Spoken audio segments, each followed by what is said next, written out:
저는 원로 목사 복이 많아갖고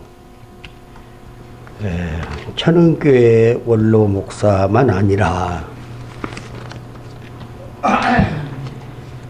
천은교회에서 개척한 이룸교회 원로 목사도 돼요. 내가 쓰지 마라 그랬는데 이룸교회도 원로 목사 소호 그렇게 써놨더라고요.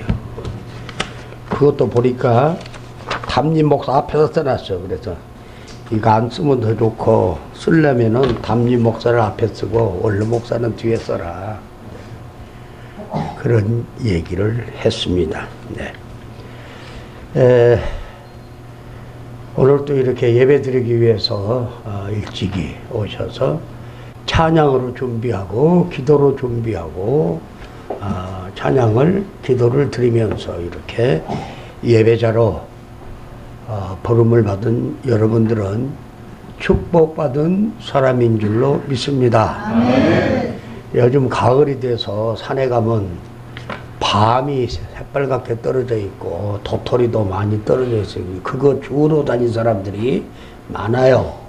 그 등대교회도 몇 명은 갔는지 이쪽에가 자리가 빈자리가 있어요. 그거 줍다가 잘못 걸리면 벌금 많이 물습니다. 다람쥐 뭐 너구리 산짐승이 먹어야 할 것을 사람이 걷어가면은 그것도 걸리는 경우가 있어요. 어디 가다가 있으면은 조금만 줘주세요. 우리 동네는 하도 많아서 맨날 가주셔도 너무너무 많아요. 그래서 우리 집 주변에서만 밤도 죽고 도토리도 좋습니다. 저도. 오늘 은혜 받고자 하는 말씀의 제목이 와서 보라. 옛날 성경에는 와보라. 그 요한복음에는 와서 보라는 말씀이 많이 있어요. 이것이 전도하는 요한복음에 전도하는 용어예요. 와서 보라. 안드레가 그 형 베드로에게 와서 얘기하면서 이 말을 썼고 빌립이 같은 동네 친구 나다넬에게 가서 바로 나사렛 예수가 우리가 기다리던 그리스도 메시아다. 와서 보라. 이런 말을 했습니다. 바로 요한복음에서는 그래서 그들이 예수님께로 와서 제자가 돼요. 베드로도 제자가 되고 나다니엘도 이제 제자가 되고 그럽니다. 오늘 말씀도 보니까 수가성의 여인, 이 부분은 설교를 여러 번 들었을 겁니다. 그렇죠? 이 사람이 물을 기르러 오지요. 그런데 예수님께서 마침내 길을 지나가시다가 너무 피곤해서 목이 마르셨던 거예요. 그래서 물 잡수시려고 우물가에 앉아 있었어요. 그런데 예수님께서는 당신의 목이 말라 물 잡수기 위해서라기보다는 바로 영혼의 목마른 이 불쌍한 여인을 예수를 믿어 구원받게 하시려고 거기에서 기다리고 있었음을 알 수 있습니다. 그렇죠? 삶에 지치고 상처받고 절망하고 좌절하고 소망이 없어 죽기를 원하는 사람들이 있다 할지라도 주님은 그런 사람들을 포기하지 않습니다. 찾아가십니다. 그렇죠? 아무도 사람 활동을 할 수 없는 한낮이에요. 성경에는 6시라 그랬는데 우리 시계로는 12시예요. 그 지방은 너무 더운 지방이잖아요. 한낮에는 활동을 하지 않아요. 다 그늘에서 쉬는 시간인데 예수님께서는 제자들과 길을 갔다고. 예수님께서 우물가에 앉으시고 제자들은 먹을 것을 구하러 동네로 들어갔다. 그때의 여인이 물을 기르러 왔어요. 그렇죠? 대개 시골에서 보면 물 기를 때 아침에 물을 주로 길러요. 그 여인들이 우물가에서 막 밤새 있었던 동네 이야기들을 하면은 거기가 그 정보를 얻는 자리이기도 해요. 그리고 또 언제 물을 기르냐면 낮에는 안 길러요. 저녁 때 또 물을 기르러 가요. 아침에 기르는 물을 쓰고 또 저녁에 물을 기르러 동네 공동우물로 가지 않아요. 또 거기서 하루 종일 동네에 일어난 일을 지지배배해서 듣고 아무 집에 무슨 일이 있고 그래서 그런 정보가 이렇게 동네에 전달되기도 하죠. 그런데 이 여인은 가장 더운 지방에서는 일절 행동을 하지 않아요. 사람들이 다 쉬는 시간인데 홀로 물을 기르러 그 속에 왔다고 하는 사실입니다. 그런데 예수님은 그를 만나서 그와 대화를 하지요. 대화를 시작해요. 예수님께서. 그래서 좀 물 좀 먹을 수 없느냐 그럴 때에 이 우물이 깊은데 어떻게 그러면서 자기들의 조상 이야기를 하면서 우물에 대한 생수에 관한 관심을 갖고 이야기를 시작합니다. 그때 바로 예수님께서는 당신이 바로 이 샘물을 먹으면 목마르지만은 내가 주는 영원히 솟아나는 샘물이 있는데 내가 주는 물을 먹으면 영원히 목마르지 않는다 하면서 바로 생명의 음료수가 되는 주님 자신을 말씀하고 있습니다. 그래서 이 여인이 변화되는 그런 과정을 우리가 볼 수 있어요. 그런데 이 여인은 변화되자마자 즉시 나가서 복음을 전하는 전도자가 되는 그런 장면을 우리가 살피면서 이 시간 은혜를 나누고자 합니다. 예수를 오래 믿으면 믿을수록 예수의 복음을 전하는 것이 어렵다고 고백들을 합니다. 그리고 교회들 보면은 예수를 믿고 뭐 교회 이런저런 직분을 많이 받은 사람이 전도를 열심히 하는 것이 아니에요. 물론 그러신 분도 있지만은 대부분 그렇지 않아요. 예수 오래 믿는 사람이 전도를 많이 하는 것이 아니라 예수 이제 감 믿고 막 은혜를 체험하고 주님의 사랑을 깨닫고 막 이 사람들이 나가서 복음을 잘 전해요. 그러죠? 교회 역사가 오래되고 그러면은 무거리 신자들이 많아요. 무거리 신자들이. 닭으로 말하자면은 늙은 닭들, 노개. 늙은 닭은 알을 못 납니다. 우리 서산에 오골개 한 마리가 있어요. 이익수 목사님 딸이 갖다 놓은 닭이 늙어서 알을 잘 낳더니 2년 전부터 알을 안 낳아요. 먹기만 먹어요. 아무것도 안 나고. 그런데 새닭은 알을 잘 낳아요. 그렇죠? 그런데 늙은 닭이 함께 놀으면 새닭을 막 좋아해요. 그렇죠? 교회도 그런 경우들이 많습니다. 무거리 신자들이 새로 교회에 들어와서 은혜를 받고 막 열심히 헌신하고 봉사하고 전도하고 막 일을 하는데 뒤에서 막 좋아되는 사람들, 아이고 저거 뭐야 저게 왜 저게 설첩 막 이렇게 못마땅하게 여기는 그런 사람들이 있어요. 그런 사람들은 늙은 닭들이에요. 알도 못난 주제에 괜히 알 잘 낳고 예쁜 새닭을 막 좋아되는 이런 사람들이 오늘의 교회 속에 많이 있는데, 교회에 다니는 사람들이 전도를 잘하는 것이 아니라 이제 예수를 믿고 은혜를 체험하고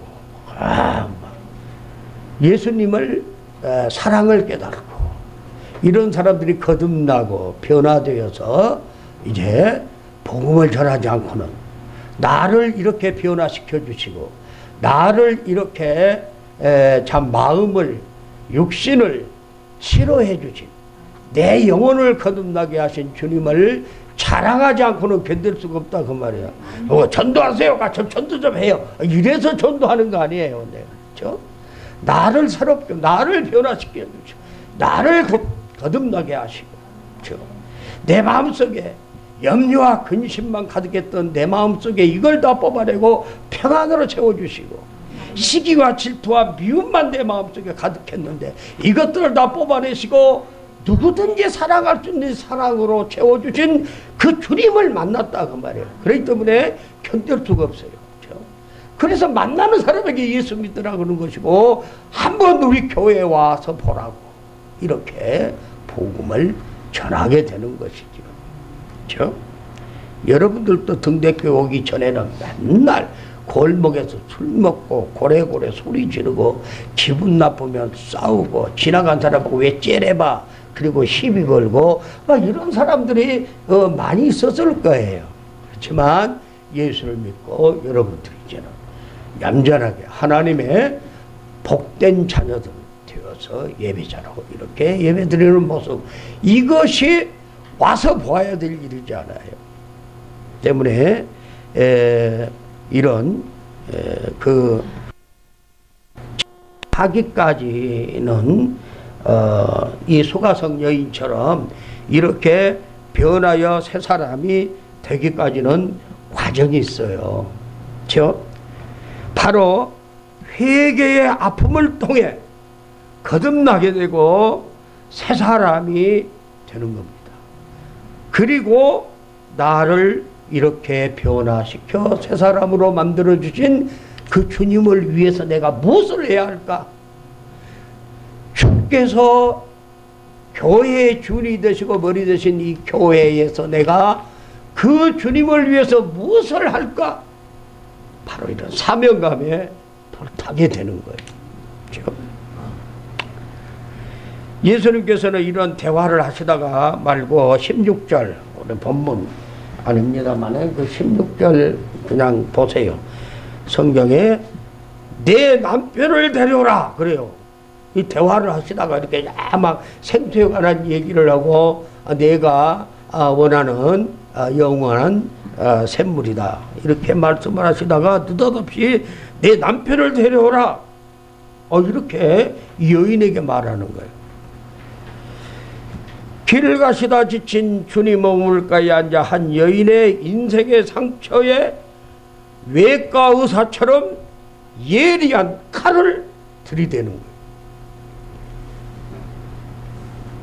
그러면서 계속 말씀하시는 거예요. 얼마나 여인이 깜짝 놀라면서 이렇게 멈칫거렸겠어요. 주님을 바라보고. 그때 주님이 말씀해요. 내 남편이 5이 있었고 지금 있는 자도 내 남편이 아니다. 이렇게 말씀하시는 거예요. 그때 내 남편을 불러오라 할 때 나는 남편이 없습니다. 그렇게 답을 했어요. 그런데 예수님께서 그 말씀하시는 거예요. 너 본래 남편 5이 있었지 않냐? 그럼 무슨 아직도 남편이 있는 것 보니까 아주 늙은 노인 여자는 아니고 또 젊은 여자인 것 같은데 남편을 5씩이나 걸렀으니 모르겠어요. 만나서 헤어졌는지 또 죽고 또 없고 죽고 또 없고 했는지 아마 그렇진 않은 것 같아요. 자꾸 헤어진 것 같아요. 그러니까 여인은 별의별 사람하고 다 살아본 것 같아요.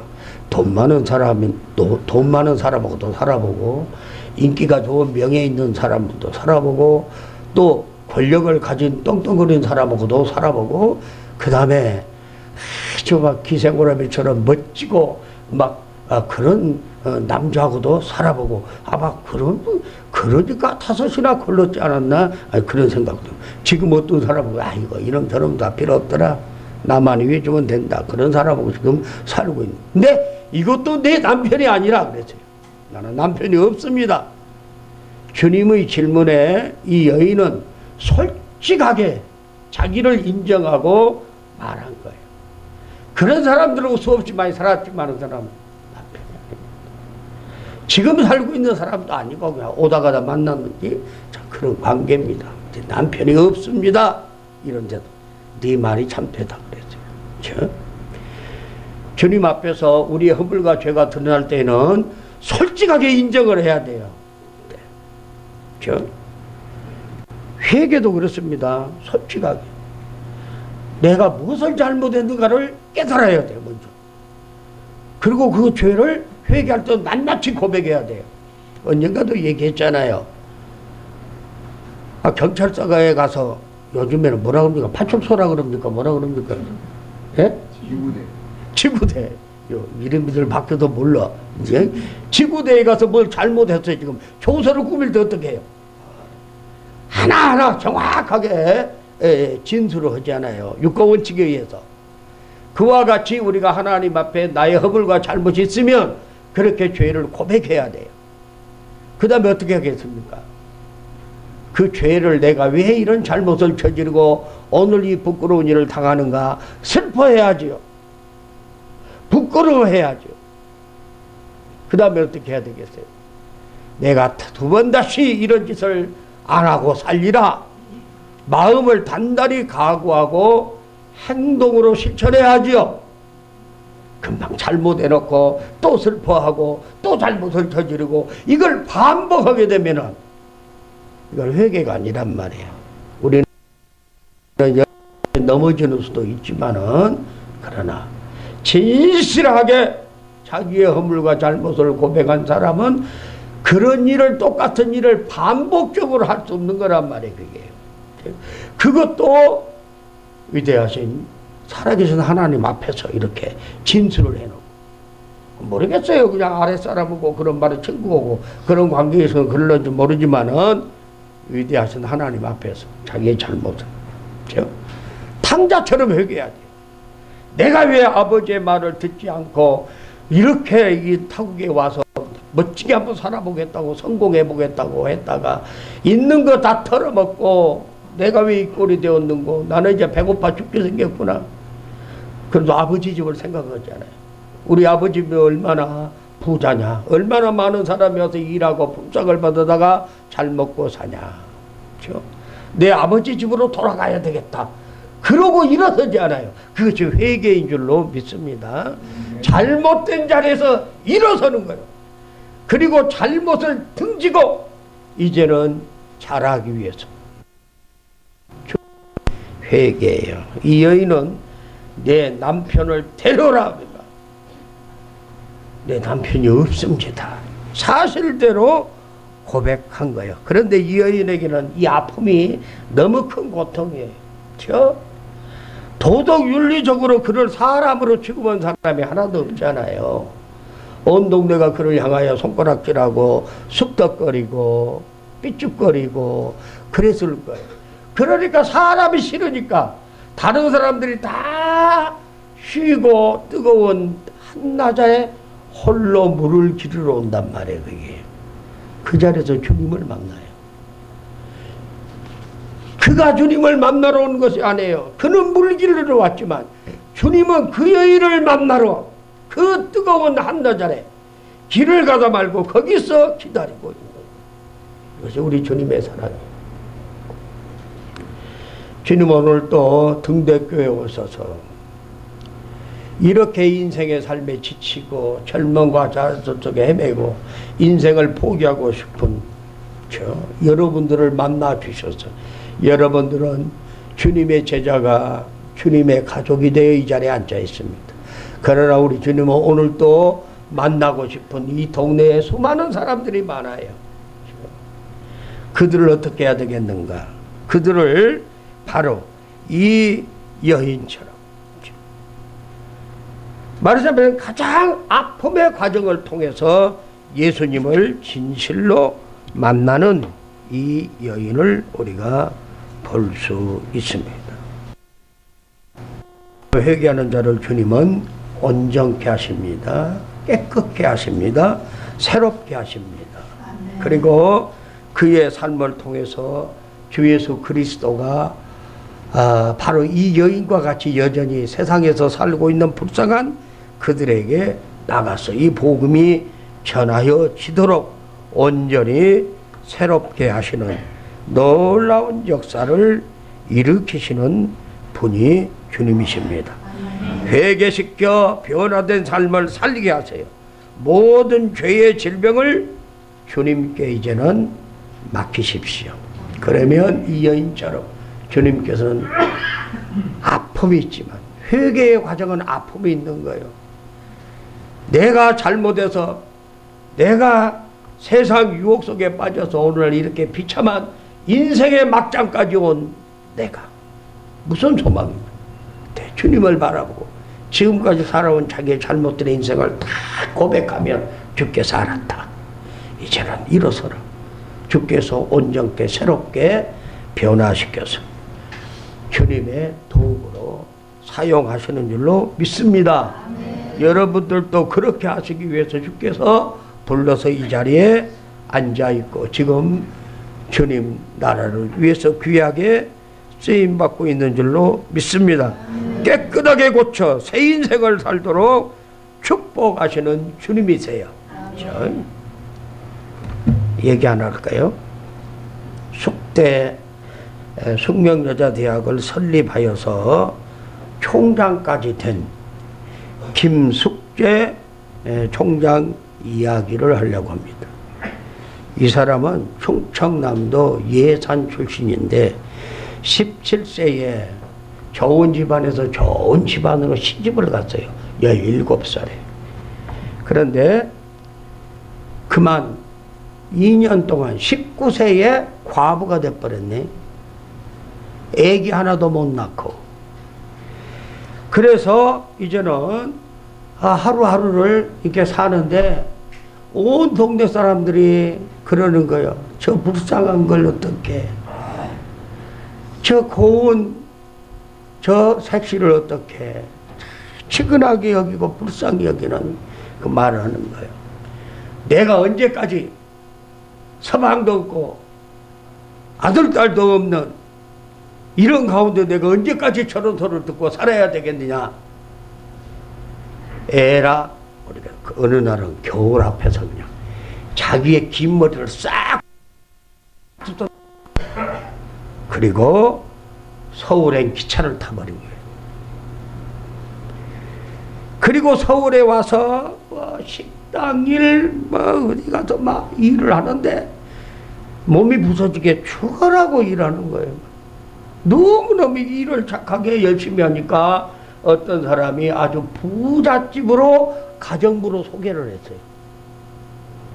그래서 그 부잣집에서 일을 하는데 얼마나 열심히 일을 하는지 주인이 기특하게 보는 거예요.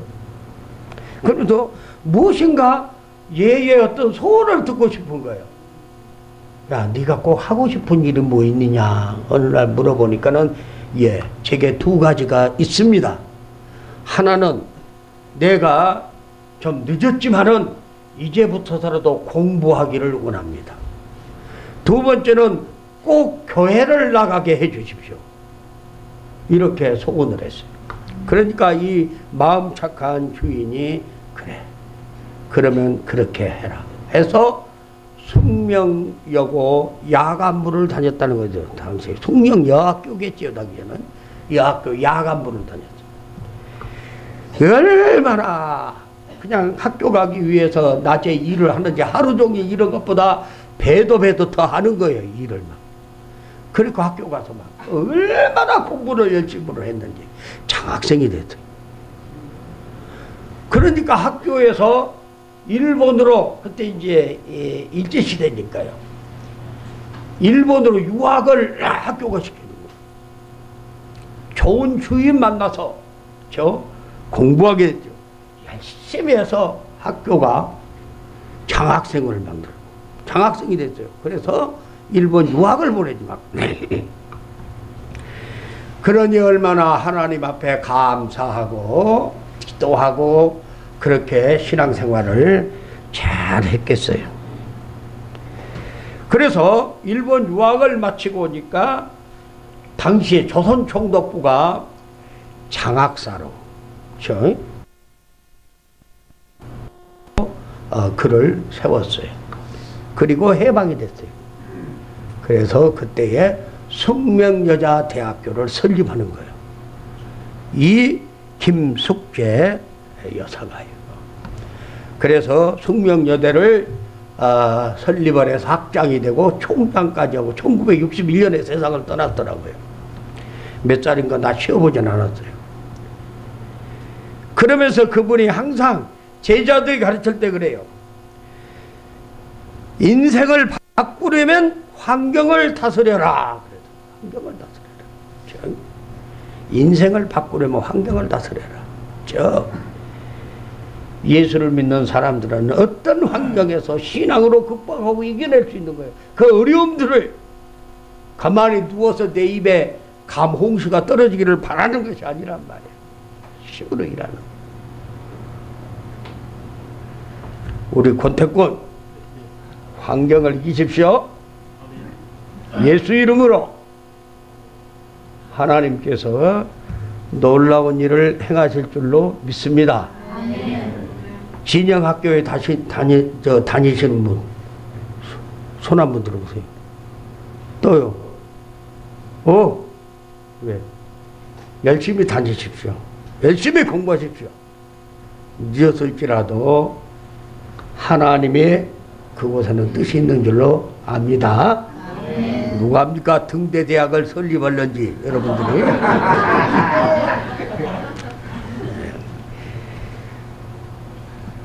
믿음의 사람들은 이런 아픔의 과정을 통해서 새로운 인생으로 출발을 하고 새로운 인생을 살게 되고 내게 주어진 사명이 무엇인가를 깨닫는데 그 열정이 불타오르게 되는데 그런 마음들을 주께서 새롭게 살고자 하는 자에게 부어주시는 줄로 믿습니다. 괜히 자기 처지만 한탄하고 다른 사람이라고 원망하고 에이 속상해 그러니까 싸우고 또 술 먹고 또 싸우고 이런 인생 지나간 때가 족하지 않습니까? 지금까지 많이 했잖아요. 이제는 어떻게 하겠습니까? 주의 새로운 은혜를 힘입고 변화의 새 사람이 되어서 이제는 새 인생을 살아야 되겠다. 내 인생이 얼마나 남았는지 아무도 모르잖아요. 사람은 갑자기 세상 떠납니다. 지난 주간에 내 신학교 동기 친구 71살 먹었는데 집에서 오래 살라고 운동하다가 죽어버렸대. 아무도 없는데 식구가 밖에 나가서 보니까는 운동하다가 죽어서 다 자빠져 있는 거예요. 그냥 아버지가. 그래서 갑자기 장례 치렀어요. 지난 주간에 우리 노예 목사님들 김 목사님도 갔지요. 이렇게 짧은데 어느 날 갑자기 떠나요. 술이나 먹고 앉았다가 중독의 자리에서 벗어나지 못하고 앉았다가 어느 날 가면은 어떻게 되겠어요? 부끄럽지 않겠습니까? 우리는 예수를 믿고 새 사람 된 김숙재 총장만큼은 못해도 우리는 이 어려운 환경을 힘들고 지치고 절망스러운 이런 환경을 예수 이름으로 이기고 일어설 때 주께서는 그런 사람들을 귀하게 높이 사용하시는 줄로 믿습니다. 과거를 묻잖아요. 네 과거에 뭐하고 살았냐. 에이 그래갖고 뭐라 이러신 주님이 아니에요. 인생은 다 모든 사람이 죄를 범하였음에 하나님의 영광에 이를 수 없고 다 똑같은 거예요. 그러나 예수를 진실로 믿고 그 앞에 진실로 회개하고 하나님 말씀을 순종하여 살면 하나님은 그를 높여 사용하시는 줄로 믿습니다. 이 아픔의 사건이 지나가지 이 여인은 예수님에 대해서 눈을 뜨게 되는 거예요. 뭐라고 고백을 해요? 19절 보니까 당신은 선지자로소이다.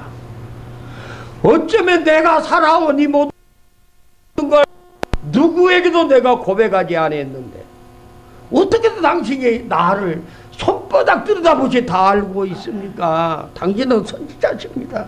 이렇게 고백을 해요. 그리고 나중에는 그를 예수를 그리스도로 고백합니다. 앞에서 메시아 얘기를 해요. 예배. 내 남편 데려오니까 갑자기 예배 얘기로 돌아가는 여인이 그때에 뭐라 그래요? 우리가 기다리는 메시아 그리스도가 오시면 그때는 바로 알게 될 겁니다. 이런 고백을 합니다. 주님은 인간을 거듭나게 하시는데 이 무식하고 가난해서 자신의 삶을 한탄하는 그런 아줌마에게도 거듭나도록 다가오시는 거예요. 새 사람으로 만드시려고. 사람들이 쳐다도 보지 않아요. 모든 사람이 어린아이에서 어른들까지 손가락질을 해요. 쑥덕거려요. 외면해요. 그 사람이 싫은 거죠. 다 나를 싫어하니까. 자기도 싫어해서 사람이 활동하지 않는 그런 한나절에 물을 기르러 온 거예요. 그런데 주님이 그를 만나 변하여 새 사람을 만드신 거예요.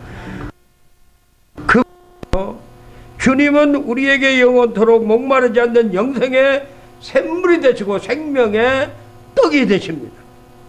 우리가 성찬식을 거행할 때 바로 생명의 떡이신 주님을 그 살을 기념하여 우리가 먹고 주님께서 우리의 허물과 죄를 씻어주게 흘리신 주님의 보혈의 은총을 생각하며 우리가 포도잔을 듭니다.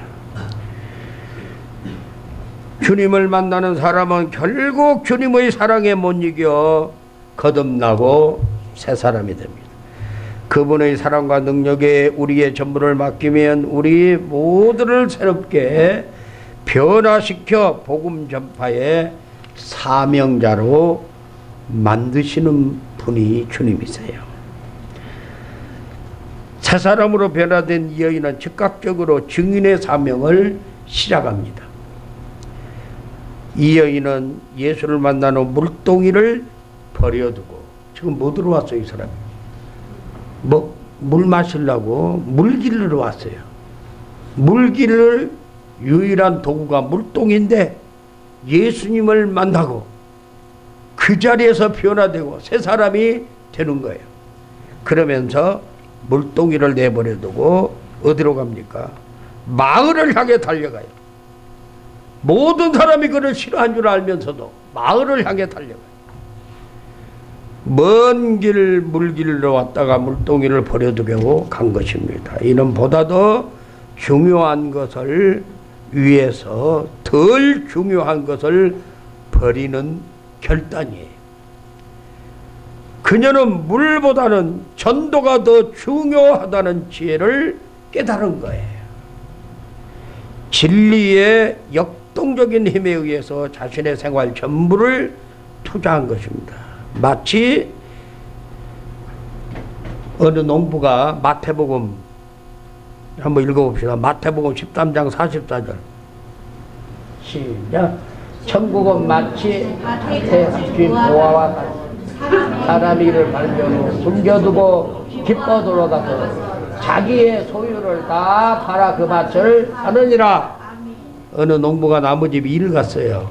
근데 밭을 갈다 보니까 덜커덕 그래서 파보니까 거기에 금괴가 있어요. 이것은 아무도 몰라요. 왜? 홀로 나무밭을 와서 밭 가니까. 뭐 요새는 이제 법이 바뀌어서 그런 것도 다 국가로 돌리고 하지만 옛날은 그렇잖아요. 그래서 그것을 그대로 묻어놓고 어떻게 해야 돼요? 그 밭을 자기 밭을 만들게.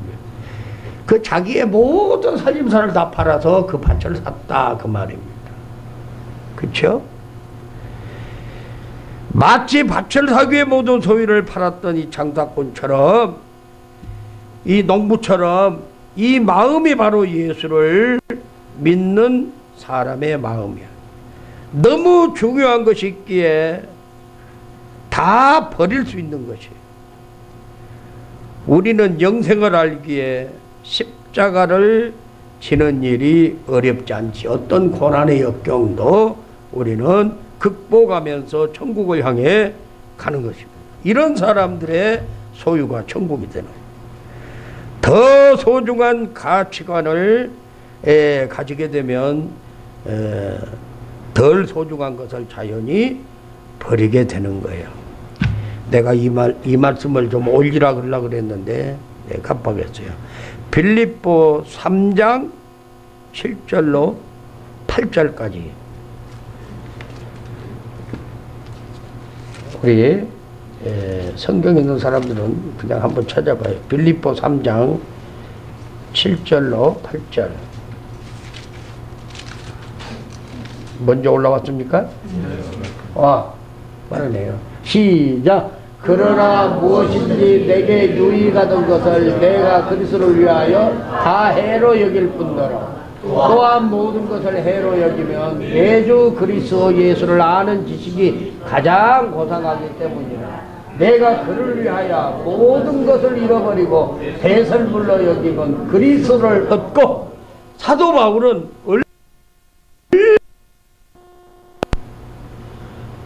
그것은 로마 총독이 알아둘 정도로 그 공부를 많이 한 사람이에요. 로마 새로 부임해온 벨릭스 다음에 베스도 총독이 그랬잖아요. 그 자리에서 자기가 이제 죄수의 몸으로 총독 앞에 서서 자기 일을 변호할 자리에서 막 자기 그는 무죄하다고 변호를 하기는커녕 막 예수를 막 전하는 거예요. 총독 앞에서. 그러니까 그때 베스도 총독이 그랬죠. 사도행전을 보면 사울아 네 많은 학문이 너를 미치게 했다. 그 정도로 공부를 많이 한 사람. 로마의 정부가 보낸 가이사가 보낸 총독이 그 정도로 인정할 정도. 근데 바울이 그랬어요. 내가 이 모든 걸 다 해로 여긴다. 예수 그리스도를 얻기 위해서 나는 이 세상에 속한 나의 명예 모든 것들을 다 배설물처럼. 배설물이 뭐야? 똥처럼 여겼다. 왜? 그리스도를 얻었기 때문에.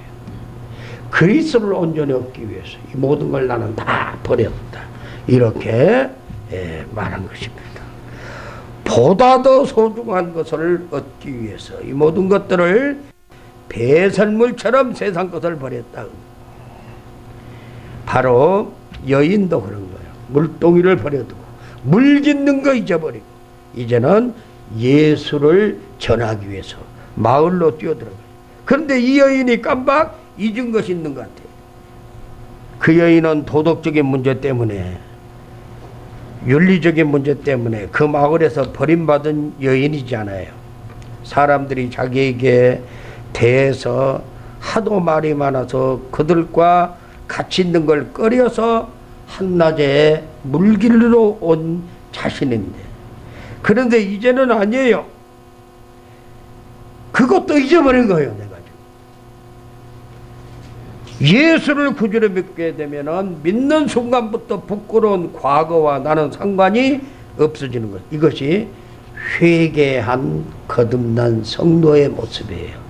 왜냐하면 주께 진실로 회개하면 주께서 다 죄를 도말하기 때문에 나와 상관없는 일이 되는 거예요. 그게 용서받아듭니다. 그렇죠? 이 감옥에서도 대통령 특사를 받고 풀려나잖아요. 그 사람은 과거에 지은 죄가 있지만은 대통령 특사로 풀려나서 내가 그 죄와 상관없이 자유함을 누리는 거예요. 그처럼 예수를 믿고 변화야 새 사람 거듭난 성도는 죄에 묶이지를 않아요. 상관이 없어요. 주께서 하나님께서 용서해 주셨는데 내가 뭐 사람 입방아에 오르내린 것을 두려워할 이유도 없고 그걸 귀담아 들을 필요도 없다. 그 말. 바로 이 여인은 이 자유를 갖고 바로 물동이를 내버려두고 마을로 들어가 예수의 소문을 냅니다. 그렇죠? 와서 봐라! 와서 봐라!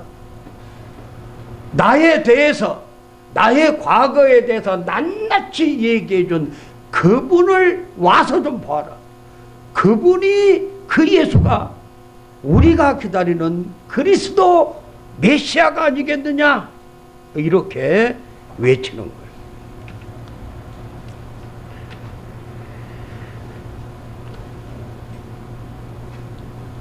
죄악의 쇠사슬 날들이 뭐라고 해도 문제되지가 않아요. 지난 날은 나와 상관이 없어요. 주께서 그 죄를 십자가에 보혈로 깨끗이 씻어 주셨기 때문이죠. 나를 새롭게 거듭나게 하시고 변화시켜 새 사람 만들어주신 그 예수를 전하는 일로 그렇게도 만나기 싫었던 이웃들이 반가워진 거예요. 어느 날 보니까 반가운 얼굴로 만면에 웃음을 띠고 사람만 보면 피하던 여인이 마을 안으로 들어와서 사람들을 향하여 외치고 다니는 거예요. 와서 보세요. 나의 과거를 손바닥 보듯이 다 알고 계신 그분이 나를 얘기했는데 그분이 우리를 구원하러 오신 메시아 그리스도가 아닌가? 와서 보세요 하고 외치고 다니는 거예요. 동네 골목골목을.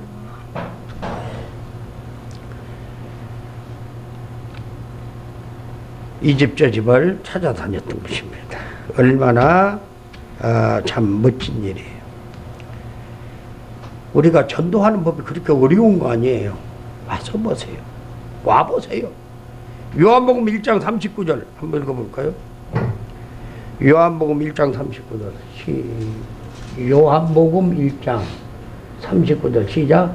예수께서 이르시되 와서 보라. 그러므로 그들이 가서 계신 데를 보고 그날 함께 가니 때가 10시쯤 되었더라. 여기서는 예수님이 그 세례 요한의 두 제자가 예수님을 따라와서 물어요. 그럴 때 와서 보라. 예수님이 이렇게 말씀했어요. 그래, 나한테 와서 봐라. 세례 요한이가 세상 죄를 지고 하나님 어린 양이라고 고백했잖아요. 그 두 제자가 예수님과 함께 가는 거예요. 그 다음에 46절 시작. 나다넬이 이르되 나사렛에서 무슨 선한 것이 날 수 있느냐. 빌립이 이르되 와서 보라 하니라. 빌립이 오늘 메시아를 만났다. 그러니까 무슨 나사렛에서 메시아가 난다는 말이 성경 어디에 있냐 이러면서 한마디로 핀잔을 줘요. 근데 빌립이 뭐라 그래? 와서 봐라. 와서 그분을 와서 만나봐라. 이렇게 말해요. 그리고 오늘 본문 속에 있죠. 시작. 내가 행한 모든 일을 내게 말한 사람을 와서 보라. 이는 그리스도가 아니냐. 이것이 바로 이 여인이 바로 전도하는 내용임을 알 수 있어요. 이 시간에는 문중경 전도사 이야기를 해보려고 합니다. 문중경 전도사. 여러분들이 인터넷 들어가면 다 나옵니다. 문중경 전도사. 아까 김숙재 총장 이야기도 여러분들 핸드폰으로 인터넷 다음이나 네이버에 들어가면 이분들에 대한 기록이 잘 나와 있습니다. 꼭 한번 찾아보시기 바랍니다. 문중경 전도사도요 17세에 결혼을 했어요. 그런데 남편이 이미 좋아한 여자가 있어요. 생감으로 사는 거예요. 결혼을 했는데 남편이 안 와요. 자기에게. 그러던 차에 이성복 목사가 당시 전라남도 신안군, 옛날은 무안군이었어요. 근데 지금은 신안군 됐는데, 신안군은 섬으로만 된 일개 군이에요. 거기 와서 집회를 하는데, 부흥회를 하는데 거기 가서 설교를 듣고 예수 그리스도를 영접합니다. 그리고 그 증도 출신이에요. 증도에서 하도를 가는 데는 1200m의 징검다리가 놓여 있어요. 그런데 바닷물이 들어오면은 징검다리가 돼요. 제부도도 그런 데가 있더라고요.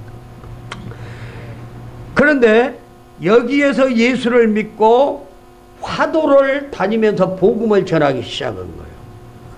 무려 고무신 9커레를 떨어뜨리면서 그 섬에 다니면서 복음을 전하여 마침내 교회가 세워진 거예요. 그래서 신앙군 내에 교회를 복음을 전해서 이 전도사님이 교회를 얼마를 세웠냐면 100개의 교회를 개척교회를 세웠어요. 100개의 교회를. 그 전도사님의 영향을 받고 대한민국 한국교회 목사가 100명을 배출시켰어요. 그 중에 대표적인 사람이 CCC 총재였던 고 김중곤 목사, 가까운 중앙성결교회를 담임하고 은퇴한 그분도 돌아가 이만신 목사, 그 다음에 뭐 기독교 방송에 잘 나오지만 치유의 사역자 정택이 목사 한신 신학대학 교수 정택이 목사 대표적인 인물이에요.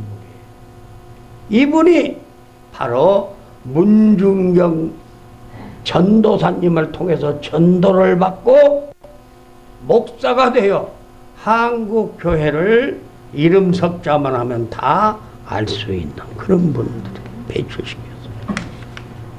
17세 생갑으로 살던 문중경 전도사. 이분이 복음을 전하다가 6.25를 만나요. 공산당들이 그 증도까지 왔어요.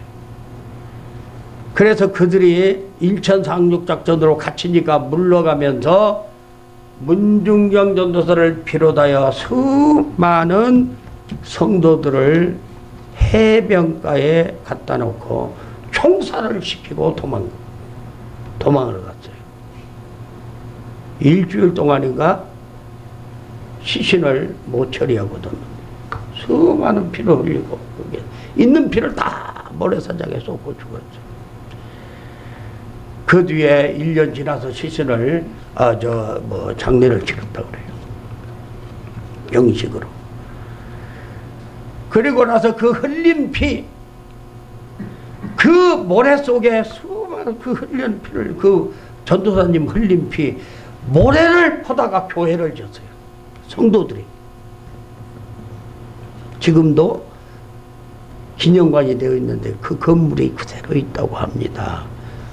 등대교인들 한번 가서 보세요. 저도 아직 못 가봤어요. 우리 전원교회 노인들 한번 거기 한번 가봤으면 좋겠다. 제안을 한번 하려고 그럽니다. 공산당원들이 그 전도사님을 죽이면서 뭐라 그런 줄 알아요? 이게 씨암탉이라고. 무슨 말이냐면 그를 통해서 수많은 교회가 세워지고 그를 통해서 수많은 사람이 예수를 믿고 목사가 나왔어요. 이 씨암탉이라 그러면서 죽였어요. 아까운 우리의 씨암탉을 나쁜 공산당들이 죽였어요. 지금 그분을 기념하는 기념관이 있고요.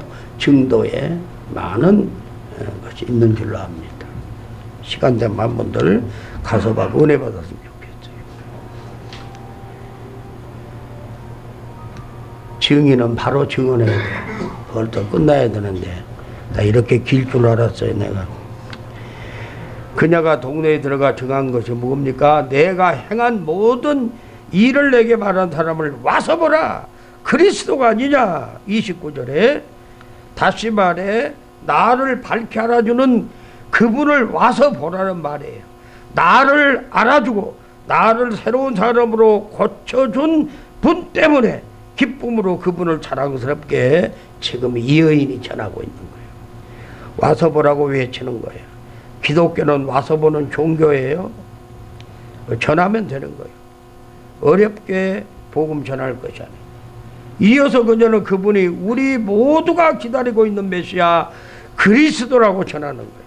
사람들은 전도하면서 어떤 사람은 그래요. 아, 나는 예수를 믿었더니 망해가던 사업이 잘 돼서 복을 받아 성공했어. 혹은 나는 병들어 죽을 줄 알았는데 예수 믿고 건강 회복돼서 이렇게 좋아졌어. 이렇게 말로 전하는 사람들이 있습니다. 그러나 그 안에 예수가 빠져버리면 이것은 허당이에요. 성령께서 역사하지 않아요. 예수의 복음이, 십자가의 복음이 예수님께서, 성령께서 역사를 하여 바로 구원의 은총을 베푸신 줄로 믿습니다. 물론 예수를 믿으면 세상적인 물질 성공도 있어도 육체의 병고침도 있지만은 이것은 믿음의 결과로 주께서 은혜로 각자의 필요에 따라서 주신 것들이에요. 전도 내용의 예수 그리스도가 빠져버리면 이건 아무것도 아니라고 하는 것입니다. 네? 십자가의 복음과 부활의 복음을 전해야 하는 것입니다. 이는 그리스도가 아니냐? 29절에 정말로 그분은 그리스도라고 고백하는 이 여인의 고백이에요. 우리 예수 그리스도가 우리의 전도의 중심이 될 때 기독교는 계속해서 역동적으로 하나님 나라는 확장되어 갈 줄로 믿습니다. 39절 본문 한번 볼까요? 39절 시작. 여자의 말이 내가 행한 모든 것을 내게 말하였다 증언하므로 그 동네 중에 많은 사마리아인이 예수를 믿은지라. 이렇게 복음을 전하니까 많은 사마리아인들이 예수를 믿어요. 여인의 교백은 그 마을에서 깜짝 놀란 사건이죠. 남편들 때문에 온 동네 사람들의 흉거리가 되었던 이 여자가 예수를 믿고 변화해서 사람이 되고, 사람만 보면 피하여 숨던 사람이 대뜸 웃는 얼굴로 기쁜 얼굴로 다가와서 와서 보세요. 나에 대해서 이렇게 자세히 말한 그분이 우리가 기다리고 있는 메시아 그리스도가 아니겠습니까? 와서 보세요. 이렇게 복음을 전했던 거죠. 처음에 아마 저 여자가 미쳐버린다, 갑자기 왜 저래? 사람들이 그랬을는지도 몰라요. 의심됐을. 그러나 미친 것이 아니라고 진심을 보았기에 사람들이 바로 마을 앞 우물가에 앉아 있는 예수께로 마을 사람들이 그 여인의 말을 듣고 나오며, 그리고 그분의 말씀을 듣고 예수를 믿게 되는 겁니다. 그렇죠? 이제는 네 말로 우리가 믿는 거죠. 우리가 직접 듣고 보고 믿게 된 것이라고 고백합니다. 예수님을 만나 금성을 듣고 신앙을 이 사마리아 사람들이 고백하게 되는 거예요. 그가 참으로 세상의 구주신 줄 알미라 42절에 말씀하고 있잖아요. 그 여자에게 말하는 이제 내 말로 인하면 아니 이는 우리가 친히 듣고 그가 참으로 세상의 구주신 줄 알미라 하였더라. 그들은 자신의 구주일 뿐만 아니라 세상의 구주임을 많은 사마리아 사람들이 고백하게 된 것입니다. 이와 같이 주님은 세상의 구주예요. 세상의 모든 악한 걸 물리치고 승리케 하신 분입니다. 그러기에 우리들까지 오늘날 바로 예수가 구주이심을 고백하는 것을 감사해야 할 줄로 믿습니다. 그리고 어떻게 살아야겠습니까? 마가복음 16장 15절 시작.